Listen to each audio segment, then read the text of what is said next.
ഇപ്പോൾ ചെറിയൊരു സംഘർഷ വാർത്ത വരുന്നത് അത് തിരുവനന്തപുരത്ത് നിന്നാണ്. അവിടെ വഞ്ചൂരിലാണ് ഇപ്പോൾ CPIM BJP സംഘർഷാവസ്ഥ ഉള്ളത്. നിലവിൽ സ്ഥിതിഗതികൾ ശാന്തമാണ്. BJPയുടെ കള്ളവോട്ട് ആരോപണം അവിടുത്തെ LDF സ്ഥാനാർത്ഥി വഞ്ചൂർ ബാബു, അദ്ദേഹത്തിന്റെ ശരിക്കുള്ള പേര് ശങ്കരൻകുട്ടി നായർ, അദ്ദേഹം അത് തള്ളുന്നുണ്ട്. ട്രാൻസ്ജെൻഡേഴ്സുമായി ബന്ധപ്പെട്ടുണ്ടായ ചില തർക്കങ്ങൾ, അതുമായി ബന്ധപ്പെട്ടുള്ള വിശദീകരണം ഇപ്പോൾ LDF നൽകുകയും ചെയ്യുന്നുണ്ട്. ഏതായാലും അവിടെ കള്ളവോട്ട് ആരോപണം ഉയർത്തുകയാണ് BJP. ആ ദൃശ്യങ്ങളിലേക്കാണ് ആദ്യം.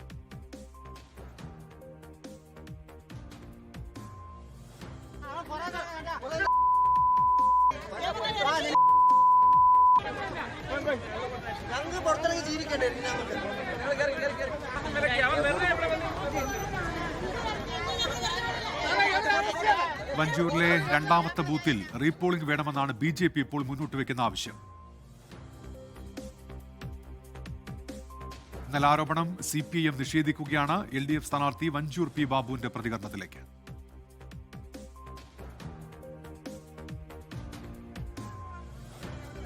മേഘന മുരളിയുണ്ട് ഇപ്പോൾ വിവരങ്ങളുമായി. മേഘന, നിലവിൽ സ്ഥിതിഗതികൾ ശാന്തമാണോ? ഈ കള്ളവോട്ട് ആരോപണവുമായി ബന്ധപ്പെട്ട എന്തെങ്കിലും നടപടിക്ക് സാധ്യതയുണ്ടോ മേഘന?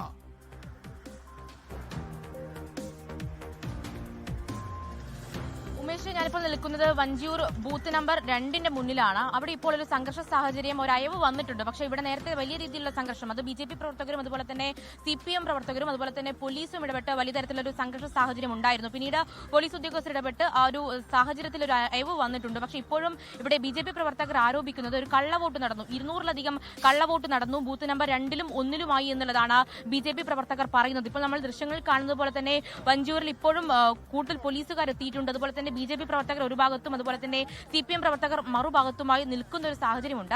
അതിൽ BJPയുടെ ആരോപണം എന്ന് പറയുന്നത് ട്രാൻസ്ജെൻഡർമാർ കൂടുതലായി കള്ളവോട്ട് ചെയ്യാൻ എത്തി, CPM അനുകൂലികളായിട്ടുള്ള ട്രാൻസ്ജെൻഡർമാർ കൂടുതലായും കള്ളവോട്ട് ചെയ്യാൻ എത്തി എന്നുള്ളതാണ്. പക്ഷേ CPM അത് സ്ഥാനാർത്ഥി വഞ്ചൂർ P. ബാബു അടക്കം ഇതിനെ നിഷേധിച്ചുകൊണ്ട് രംഗത്തെത്തുകയും ചെയ്യുന്നുണ്ട്.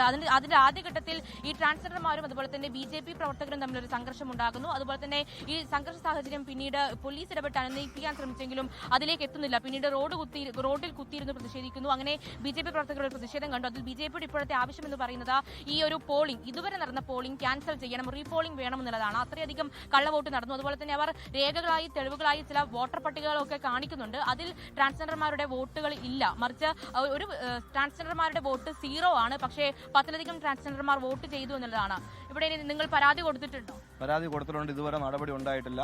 ഇവരുടെ അക്രമത്തിൽ പരിക്ക് പറ്റിയ ആൾ ഇപ്പോൾ ജനറൽ ഹോസ്പിറ്റലിൽ പോയിട്ടുണ്ട്. ഇതുവരെ നടപടി ഉണ്ടായിട്ട് നടപടി ഉണ്ടായിട്ടില്ലെങ്കിൽ അത് ആ രീതിയിൽ തന്നെ BJP മുന്നോട്ട് പ്രതിഷേധമായിട്ട് പോകുകയെന്ന് വെച്ചാൽ തെരഞ്ഞെടുപ്പ് കമ്മീഷനാണോ പരാതി? തെരഞ്ഞെടുപ്പ് കമ്മീഷനല്ല, ഇവിടെ വന്നിട്ടായിരുന്നു SP നേരിട്ട് പരാതി കൊടുത്തിട്ടുണ്ട്. ഉന്മേഷം, അങ്ങനെ തന്നെയാണ്. ഇപ്പോൾ തെരഞ്ഞെടുപ്പ് കമ്മീഷനും അതുപോലെ തന്നെ പോലീസിനും BJP പരാതി നൽകിയിട്ടുണ്ട്. അവിടെ പരാതി കൊടുത്തിരിക്കുന്നു എന്ന് BJP അറിയിക്കുന്നുണ്ട്. നേരത്തെ ഇതുമായി ബന്ധപ്പെട്ട് സംഘർഷമുണ്ടായ സമയത്ത് BJPയുടെയും CPIMന്റെയും LDF സ്ഥാനാർത്ഥിയുടെയും പ്രതികരണം വന്നിരുന്നു. ആ പ്രതികരണങ്ങളിലേക്കാണ് ഇന്ന് രാവിലെ മുതൽ വ്യാപകമായിട്ടുള്ള കള്ളവോട്ട് ആസൂത്രിതമായി പോലീസിൻ്റെയും ഉദ്യോഗസ്ഥന്മാരുടെയും പിന്തുണയോടുകൂടി കൃത്യമായിട്ടും നമ്മൾ സ്പെസിഫിക് ചെയ്ത കള്ളവോട്ടുകൾ തന്നെ ഇവിടെ നടത്താൻ ഇവർ ധൈര്യം കാണിച്ചിരിക്കുകയാണ്. CPMന്റെ ഏറ്റവും വലിയ പരാജയമാണ് ഇവിടെ ഈ കാണിക്കുന്നത്. ഈ വഞ്ചൂര് വാർഡിലെ 2-ാം ഭാഗത്ത് നടന്നുകൊണ്ടിരിക്കുന്നത്, 2-ാമത്തെ ബൂത്തിൽ നടന്നുകൊണ്ടിരിക്കുന്നത്. ഞാൻ ഇലക്ഷൻ കമ്മീഷന് പരാതി കൊടുത്തിട്ടുണ്ട്. പരാതി കൊടുക്കുന്നു. റീപോളിംഗ് വേണമെന്ന് BJP ശക്തമായി ആവശ്യപ്പെടുകയാണ്. ഏതായാലും ട്രാൻസ്ജെൻഡേഴ്സ് മനുഷ്യരല്ലേ, അവരെ ആർക്ക് നമുക്കിവിടെ അവരെ വോട്ട് ചേർക്കാൻ പാടില്ലേ? അവരെ പ്രവർത്തകരാക്കാൻ പാടില്ലേ? അവരെ പ്രവർത്തകരാക്കുന്നതിൽ എന്താണ് കുഴപ്പം? അത് ആരാണ് പറയുന്നത് അങ്ങനെ പ്രവർത്തകരാക്കാൻ പാടില്ല എന്ന്? അവരെ വീണ്ടും പ്രവർത്തകരാക്കും. അവർക്ക് ചെയ്യാൻ കഴിയുന്ന എല്ലാ സഹായങ്ങളും ഞങ്ങൾ ചെയ്യും. എത്ര പേരെ എതിർത്താലും മനുഷ്യരായിട്ടുള്ളവരാണ് അവർ. ജില്ലകളിലെ തെരഞ്ഞെടുപ്പ് കണക്കുകൾ ഇപ്പോൾ മാറുന്നുണ്ട്. ആലപ്പുഴയിൽ ടോട്ടൽ പോളിംഗ് ശതമാനം എന്ന് പറയുന്ന 61.89 ആയിരിക്കുന്നു. തിരുവനന്തപുരത്ത് 55.23 കൊല്ലത്തേക്ക് എത്തുമ്പോൾ 60-ന് തൊട്ടടുത്ത് 59.15.